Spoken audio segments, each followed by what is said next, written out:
The job advertisement stood crooked outside the Red Creek General Store, its paper already yellow from the sun. Wanted, housekeeper for lonely ranch, good pay, room included, must be willing to work with children. Clara Bennett read it twice. The last line almost made her walk away.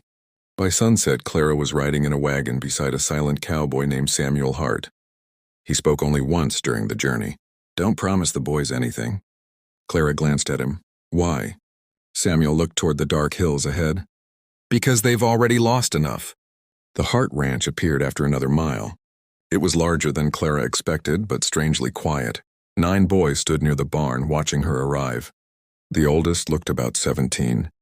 The youngest could not have been more than 5. 9 sons. Not one smiled. Clara stepped down from the wagon and offered Samuel her hand. He ignored it and carried her carpet bag inside. Clara stopped. Your wife? Samuel's face hardened. My wife is not a subject for conversation. That night, Clara discovered something stranger. Every bedroom door had a small brass bell hanging beside it. When she asked the oldest boy about them, he lowered his eyes. Papa doesn't like us sleeping without them. Why? The boy whispered. Because of what happened to Mama. Before Clara could ask another question, Samuel appeared at the end of the hallway. Go to bed, Eli. The boy obeyed. The arrangement was harder than Clara expected. The boys tested her patience, but they also watched her closely, as if waiting to discover whether she would leave like everyone before her. She refused to complain. Each morning she made breakfast before sunrise, and slowly the youngest began sitting beside her while she worked. Every evening at precisely 9, Samuel walked from room to room checking each brass bell. On her 6th morning, the youngest boy, Ben, came into the kitchen carrying an old silver locket. Miss Clara, he whispered, Mama said you would come. Clara froze. What did you say? Ben looked frightened. She told us a woman would come after she was gone. She said that woman would know what to do. Clara opened the locket. Inside was a tiny photograph of Mary Hart.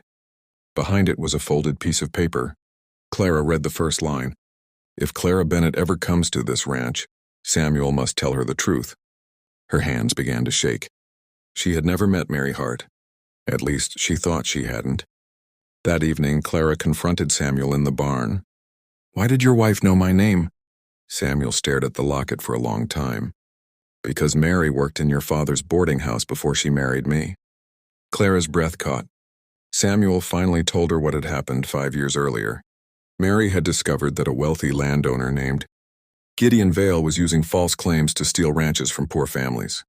She had gathered documents proving it.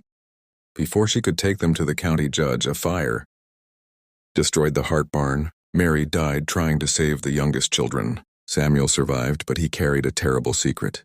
He had believed the fire was an accident, until a week before Mary's death, she had told him she feared someone was watching the ranch. Why didn't you tell the sheriff? Clara asked. Because I did. Samuel's voice broke. The sheriff was Vale's brother. Clara looked toward the 9 boys. And you think he killed her? I think he wanted the papers she had. Samuel opened the locked room. Inside were shelves filled with old ledgers, letters, and maps. On the desk sat a wooden box. Mary's papers. Clara recognized the handwriting immediately. Her father had once shown her letters written by a woman named Mary, asking for help finding safe copies of land records. Clara understood. Her father had not simply known Mary. He had helped her. And that meant the bank had not taken his boarding house because he was unable to pay. Someone had wanted him gone. The next morning, a rider arrived from town. Gideon Vale had filed a claim against the Hart Ranch, saying Samuel had no legal right to the land. He had brought a dozen armed men to enforce it. The boys crowded around Samuel. For the first time, Clara saw fear in the cowboy's eyes. Then she remembered the paper in Mary's locket. She returned to the locked room and searched through the documents. One ledger contained the original land transfers, each signed by families who had supposedly sold their ranches to Vale. But Clara noticed something. Every signature had been written with the same black ink. She compared them with letters from those families. They had used different handwriting. These are forged, she said. Samuel stared at her. Can you prove it? Clara smiled faintly. My father taught me bookkeeping. Forgers always make the same mistake. She found it in the numbers. The dates on the transfers were impossible. 2 families had supposedly sold their land before they had even received the cattle loans listed in the same ledger. Clara gathered the papers, then walked outside. Gideon Vale was waiting near the fence. He was dressed like a gentleman, but his smile was cold. "Mrs. Hart?" "I'm not Mrs. Hart." "Not yet," Vale said. Samuel stepped between them. Vale laughed. "You think those papers will save you?" Clara held up the ledger. "They won't have to save us. The truth will." Vale's smile disappeared. That night, Clara discovered why Mary had trusted her. Hidden beneath the floorboards of the locked room was a second packet of documents. Mary had not only collected evidence against Vale, she had arranged 4 copies to be sent to the state land office by stagecoach if anything happened to her, but the stagecoach never arrived. The documents were still there. Mary had hidden them so carefully that even Vale had missed them. At dawn, Clara, Samuel, and the oldest boys rode into Red Creek with the papers.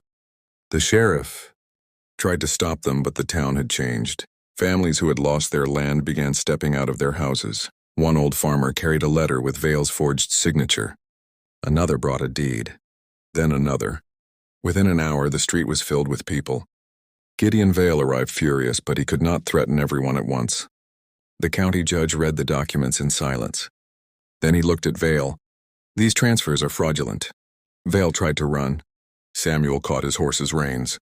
For one dangerous second, Clara thought Samuel would shoot him. Instead, Samuel lowered his gun. "Mary wanted justice," he said. "Not revenge." Vale was taken away. The ranch was saved. But the hardest moment came that evening. Samuel stood alone beside Mary's grave while the 9 boys waited near the house. Clara walked toward him. "You never told them what really happened," she said. "I wanted them to remember their mother as a woman who loved them, not a woman who died because of me." Clara shook her head. "She died protecting them. They deserve to know that." Samuel looked at the grave. "I was afraid.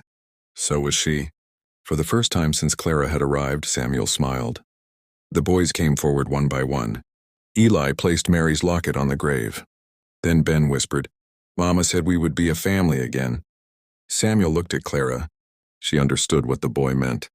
Months later, the Hart Ranch was no longer silent. The boys laughed at breakfast. Horses ran across the pasture. The locked room became a study, and Mary's photograph was moved. Above the kitchen, fireplace where everyone could see it, Clara stayed. Not because she needed the job anymore. She stayed because the lonely ranch no longer felt lonely. One autumn evening, Samuel found her repairing a broken lantern. "You know," he said, "the advertisement never mentioned anything about 9 boys." Clara smiled. "No, it didn't mention that they came with a whole ranch." Samuel laughed softly. "And if I'd told you everything? I probably would have run." Then I suppose Mary knew what she was doing. Clara looked toward the 9 boys racing horses across the field. What did she know? Samuel took her hand. That sometimes a family isn't found by blood. Sometimes it finds you. The sun dropped behind the distant hills, covering the ranch in gold. For the first time in 5 years, the Hart house had 10 chairs filled around its table. And above the fireplace, Mary's photograph seemed to smile, not because the past had been forgotten, but because the family she had fought to protect had finally learned how to live again.